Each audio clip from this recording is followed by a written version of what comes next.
Welcome to John Broons, the Family Business Guy, and this is the Family Business Show. I just want to thank our sponsors for today, and today's sponsor is Tech, the Executive Connection. I've been associated with Tech for many years. I've been both a member and a facilitator, a Tech chair. Tech is all about better decisions and better leaders. I think from my experience, the leadership and the learnings and the experience of the leaders of these groups have made a very big difference, a huge difference in my business life. And I think that if you contact them on www.tech.com.au, you can connect with Tech, the organisation, and I think it would be in your interests. So thank you, Tech. Today I have with me Dwight Clark from TWD Australia, who are financial advisors. Dwight, welcome to the show. Thank you, John. Really good to have you here. Financial advising is something that a lot of people in family businesses wonder about. But to find a little bit more about you, how did you get to be in financial advising? What is it that brought you to financial advising? Tell us a bit about you and your journey. In my journey. Well, I used to run behind a rubbish truck while I was at university. It took me a long time to finish my degree. And most people are going to wonder, run behind a rubbish truck. Were you training for exercise or were you the old garbo? I was the old garbo. You were the old garbo? I was the old garbo. You don't look old enough to be an old garbo. Yeah, my very first day was picking up bags of rubbish. Okay. And then the green bins came through. So I was finished my degree, wandering around aimlessly, not sure what to do. And one of my best friends, still today, my best friend, pulled me aside and said, have a look at this. I'm doing financial planning. And it hooked me. And I started studying for it. And then I started becoming a financial planner. And it's been my career of choice. How long did it take you to do the financial planning? I mean, there's certificates, qualifications. Yep. And this is post-university? Yes. So I finished my degree, finance and economics, moved into the diploma of financial planning, which is 8 units of study. And at the end of that, I did my certification, certified financial planner, which was another 4 units of study. And during my diploma, I was employed as a mature age graduate. Okay. Had to learn to put on a tie and dress neatly, and away I went. Okay. And first job, where were you? Was it an easy thing to do? And, were you just... No, my first job was a boutique business, highly regarded and rated today, still. It's still practicing. I was very green. Oh, boy. It was a whole new world of knowledge and understanding and having to deal with people. It's different talking to a rubbish bin or taking someone's rubbish to then sit down and talk to people about what's really important to them. Yeah. Especially when we're talking families who are in business. Yes.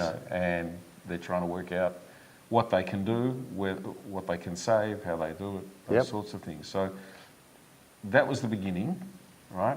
Yeah. How did you, and to get to TWD Australia, from this little job or this smaller entity that you started with as a green kid, what was that kind of journey? I know a little bit about you, so I know there's been some transition in there. It was a terrific journey. Everyone I've worked with has taught me so much.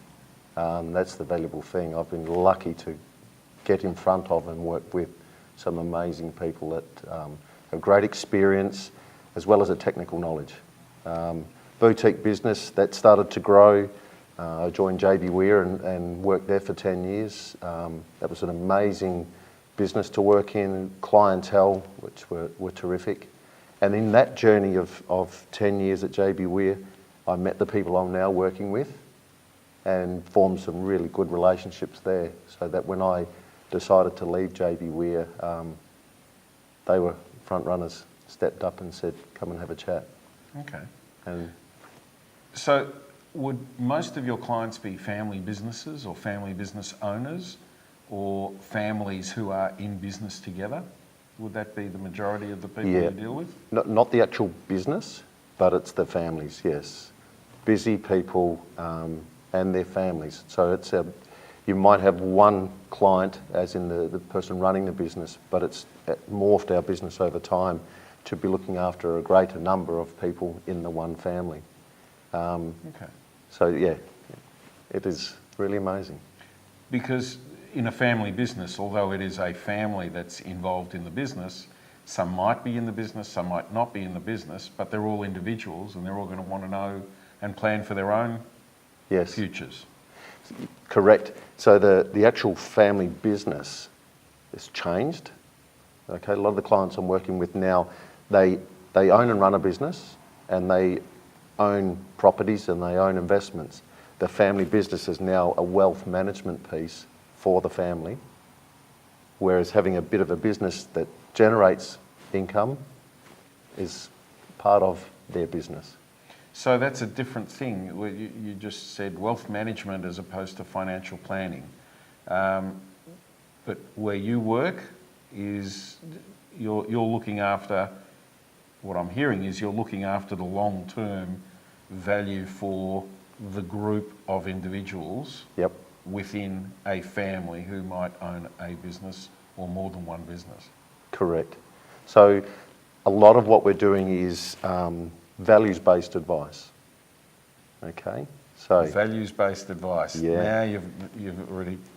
Okay, tell me more. yeah, so people will use the term wealth management, but really what we do is values-based. So it's really what is important to the individuals in the family and the family group. What is important? What are their goals, their objectives, their aspirations that are unmet? And how do we solve them and how do we achieve them together? Okay. Well, goals, what are we trying to achieve? They're big questions for families and they're big questions for those individuals within those families. So a lot of them don't even know what they are. Correct. And they don't even understand their values. How do you work with them to find those out? Or do they come along with a list and say which are ours, or this is what we think they are? Well, most people think they know the solution. Very rarely do they know what their solution is, what values or what outcomes they're after. It's a process we go through. Every client we have, we go through this process at the start of our relationship, and then nearly every 12 months we sit down and go back through aspirations, unmet, unachieved yet goals. It's a great process. We use a national training group that have perfected this approach over the last, I've known them for nearly 20 years. And we use their approach to draw out the thoughts of what our clients have. And usually when you're sitting down with a couple, they end up at the end of the meeting looking at each other going, I didn't know that's what you were really about. Okay, so you've got a methodology in there that you We do. can work through with your clients, Yes. so that they get the outcomes they desire. Yes, Wow, that sounds pretty good to me. it does. So how long have you been with TWD? Just under 12 months. Okay. Yep. And I notice every time I see you, you've got a smile on your face. You look like a happy chappy. Is life Thank you. always that good? You know, you're working with families who are struggling themselves, trying to work out where they're going and what they're doing. How do you attribute the smile? Is it you are this kind of happy guy all the time, or is it you just love what you do? I'd say yes to both. I believe Okay. I'm always completely happy. I have a great time. But this, as I said earlier, this is my career of choice. This is something that I get up 3:30 some mornings to come to work. I get home usually after dinner's been eaten at home with my family. You're going to have to look at that and get a bit of balance, Yep. but we'll come back to that. Yep. Okay. Well, what we're going to do now, we're going to take a break. Okay. So stay with us. We're going to have more of Dwight Clark from TWD Australia shortly, and we'll see you then.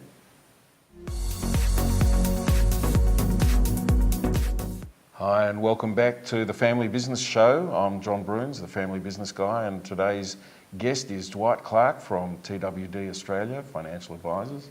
So Dwight, really interesting to get to know you on screen.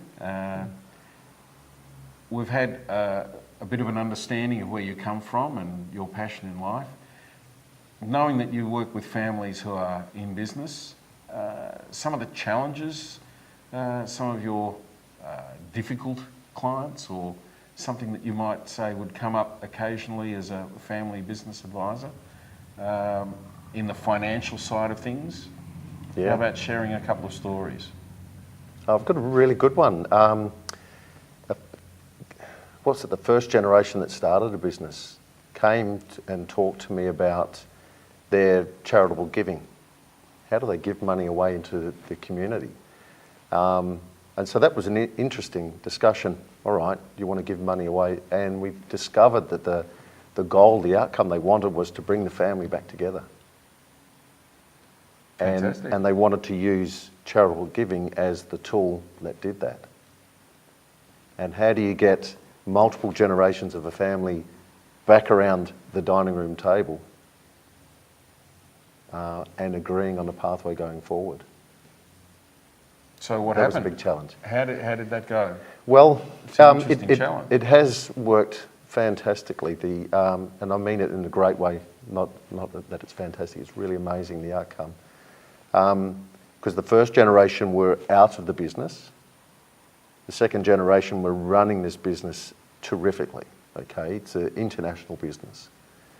And the third generation were late teens, very early 20s, not working in the business. Okay, how do you get them all back together and have all parties contribute, not dominated by one? And it got to the stage where the generation running the business had a lot of responsibility, compliance-wise, of this charitable giving. Mum and Dad funded it, but they wanted the family to come together, so they charged the third generation, the emerging generation, to do all the work, do the research. And we helped coach them along the whole path. Wow, what a great opportunity to actually coach younger people. Yeah.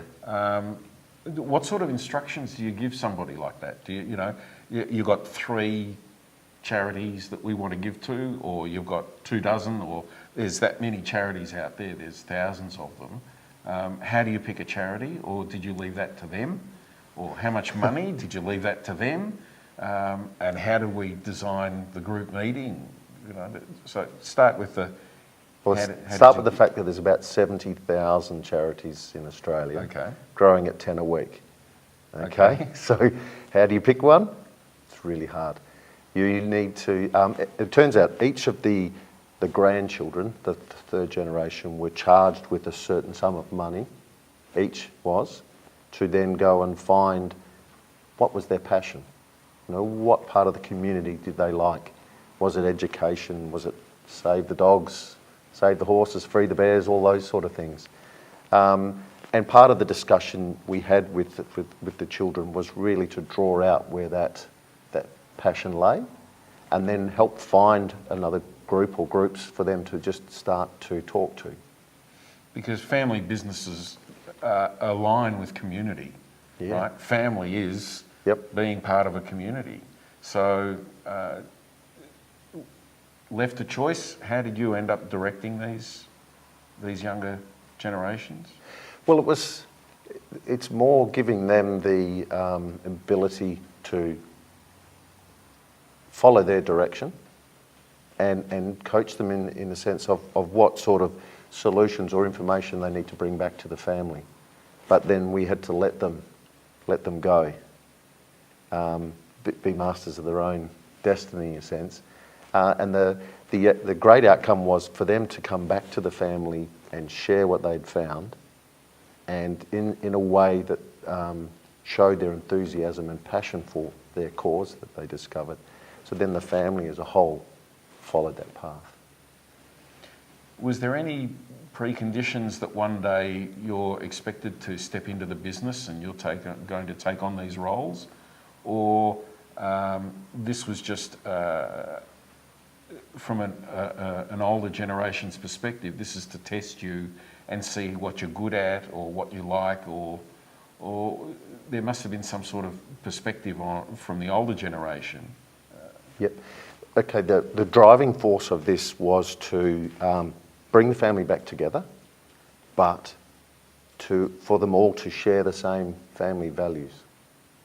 Okay, Okay, great. so the business is a side to this. The Yep. charitable giving is something completely separate to the business. The business is what created the family how it is today. That's a really important clarification, so that the family is doing this from a family's point of view. Yes. This is charity from the family. Yep. This is giving from the family. The family has utilised the value from the business, the wealth creation of the business, and wants to give back to community. Correct. So it's the family's way of doing the right thing. Yeah. And it's educating the younger generation that you've got to have a reason to have the money, you've got to have purpose, you've got to see it in a bigger picture. Yes. It's developing a skill set in that generation too. They're managing money, they're working with lawyers and accountants, they're working with external groups that are following their own agenda, community-based groups, and they're trying to bring it all together. They're researching, they're reporting, they're communicating, all before they get to, in a sense, look under the bonnet and see what the family wealth is and what they are going to inherit one day. So they're developing a skill set and the right family values so that when they do inherit or become part of the family wealth, the family values and the mission continues on. It's a great grounding for education, isn't it, about how the family works and how the family perceives they would like to be viewed from today into the future, historically. So there's obviously some historical background to this particular story where somebody's been able to give or had received something maybe in the past, but having that education to the younger generation to be able to focus on all of these wonderful opportunities, but not be pressured as to pass an exam or you've got to do it because the boss said so. This is, you're empowering the next generation. Yeah, exactly right. And to see these young people having the freedom to follow a passion. And as you said, you're not instructed or directed, you must do this. Okay. So another challenge that you've come across somewhere along the way, somebody that didn't like something that happened, or within the family structure there was a difference of opinion. Have you come across these sorts of things? Oh yeah, there's been some amazing situations. One family group has 7 strong characters, I should say, put it that way, 7 strong characters. But if you count partners, you're looking at 14 strong groups in this family, and to find that more than half disagree. A very wealthy family. You could rate them nearly as one of the wealthiest in the country, and to have more than half disagree with each other about the path going forward. They're getting pushed and corralled that way. So there's amazing groups involved. How do you work with those challenges then? Is it face-to-face, one-on-one conversations? Is it groups of decision-making and choices? This is obviously a very real picture. Amazingly complex. Face-to-face always does work best. You can't get all the groups in one room together. Physically impossible. Physically impossible. Physically impossible. Not too much angst between Oh, family members? we hadn't got to that part yet. Physically Okay. impossible just through the tyranny of Location. Australian distance. Yep. Okay. But then there's the strong-willed characters that wish a certain pathway followed, and other characters fighting it. That's probably the best way. So it's very hard to get them all together. They can agree on a general outcome, but when you start breaking it down into more discrete, finite points, that makes it extremely difficult. Okay. So that's another example of challenge where you've got many siblings or relationships and partners involved. So you've got lots of individuals taking them on a journey together. Is there, I don't particularly want to focus on this one particular situation, but is there a time that you ever think about separating, and are there logical points in time where these might be considered? Or if you don't want to answer that question, we can go somewhere else. That's... When you say separating, you mean me from them, or are we talking No, I'm with talking the family group? In a family business, my learnings are that sometimes we need to prune the tree. And it might be appropriate timing to prune the family tree and have individuals go off in different directions to follow their own paths. 14 people is a lot of people. It could be 16 or 18, I don't know. But, in this situation, they cannot separate. so there's structures in there that This- make it hard. Yeah, it makes Yeah. it very hard. And I believe if it did come to a formal separation, I think for the family it would destroy the family. Yeah, not a good outcome. No. Okay, well, let's take a break because we've heard a couple of pretty good challenges that you've got Yeah. along there.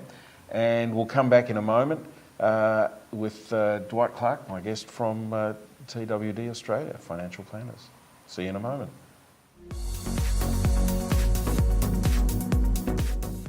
And welcome back to John Broons, the Family Business Guy. This is the Family Business Show, and today my guest is Dwight Clark from TWD Australia, Financial Advisors. Fortunately, Dwight, you've been sharing with us some of the interesting stuff that you've come across with in family business. Let's take this little segment and talk about some tips or some highlights that you've had along the way, some really positive outcomes, and tell us about the future, where you see it going in the next few minutes. Okay. Tips. I've learnt this over time, and it's proven to work. Listen and prove to your client that you are listening. And the key factor of how you do that is to use their words when you talk to them. And if you can do that, the client will recognise that you've actually listened to them. And that's what people want. They want to make sure that they can share their story. And as long as you can listen to them, you'll get a client for life. So I need to listen to you and be sure that I can share your story. Yeah, Great tip. Fantastic. Thank you. my pleasure. What else do you have to offer? Some other ideas. We're talking family business and we're talking financial advising. You've learnt that as one tip. What other things could you share with us from your experience? There might be another tip along the way somewhere there. And I'm not talking share tips or money investment tips. I'm talking about working with families in business. Yep. You work with a number of different families. I work with a number of different families. Communication is part of it. So listening is a key part of the communication. What other things might you come across? Okay. Equal time to all parties. That's another good one. It is involved listening and communicating. But if you're sitting there with, for example, a couple, they might be running a business. Both parties have an equal contribution. And in the advice and the service we provide, we demand that of our clients. Both parties are involved and must be involved. And that way they get the outcomes that they need together.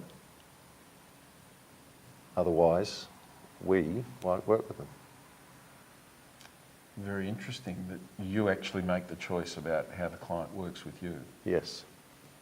That's also a great tip. Okay, so where to from here? Let's talk about the future. The future. The future looks really bright. It looks terrific. We're enjoying some great success in the business now, and we are looking across Australia. Okay, we're not just a Perth-based business. Formal offices we are looking at, but yeah, we're moving across Australia. I believe your company just won some national award, is that correct? Yes, we did. The AFA, the Association of Financial Advisors, we won Practice of the Year for 2018. That's a national award. That's a national award. Congratulations. Yes. Thank you. Terrific. The team back in our office, it's a team award. Without the team that we have at the moment, we couldn't have achieved this. And when I say team, our clients are part of that team too, because they did a lot of the legwork with the judges. And some of the amazing feedback we received is terrific. Okay. Yeah. There's, here in Australia we have this Royal Commission on Banking, and there's a lot of fallout going in different directions, and you see this as a very exciting, positive future. Why do you see that as such a positive? I'll be diplomatic. It is bringing about change that needed to happen. Mm-hmm. There is still a while way to go. Okay, there's still a lot more to be changed, but it is bringing advice up to where it should be. Okay, it's going to clean out the business and the industry, and the practice I'm in is well positioned. We've and that's part of the award we won was proof that we've structured our business right and the way we give our advice and support our clients. That what is going on in the Royal Commission. We didn't want to be part of it back in 2009. This business made the decision to go down this path then, and that's why we won the award. That's testament to the people that own our business. And that's the key thing, the people that own our business. Okay. So I could even turn that into a little bit of a tip, couldn't I? It's about the people. It's not. It is, yes. Every family business has people involved. It's not only the family. Correct. So it's always a team effort. Yep, exactly right. So that's not a bad tip either if you throw that one in. I'll write that down, thank you. Okay, very good. And say thank you. My pleasure. Really great to have you on the show. I think there's been some great eye-opening information here for next geners to learn a little bit about donations and charity, and some for the older generation, how we can manage our kids to understand a little bit about how we do things and our family values. So I want to thank you very much, Dwight, for coming in. I know you're really busy before Christmas this year, and your time is really very tight. So thanks very much for coming in, and I look forward to seeing you again in the future. So thanks very much for staying on to watch Dwight and myself chat about financial advising. This is the Family Business Show. You can subscribe to the YouTube channel, that'd be great. If you want to send me a comment, I'd love to reply on john@johnbroons.com. Again, thanks for watching. Have a great day. And the experience of the leaders of these groups have made a very big difference, a huge difference in my business life. And I think that if you contact them on www.tech.com.au, you can connect with Tech, the organisation, and I think it would be in your interests. So thank you, Tech.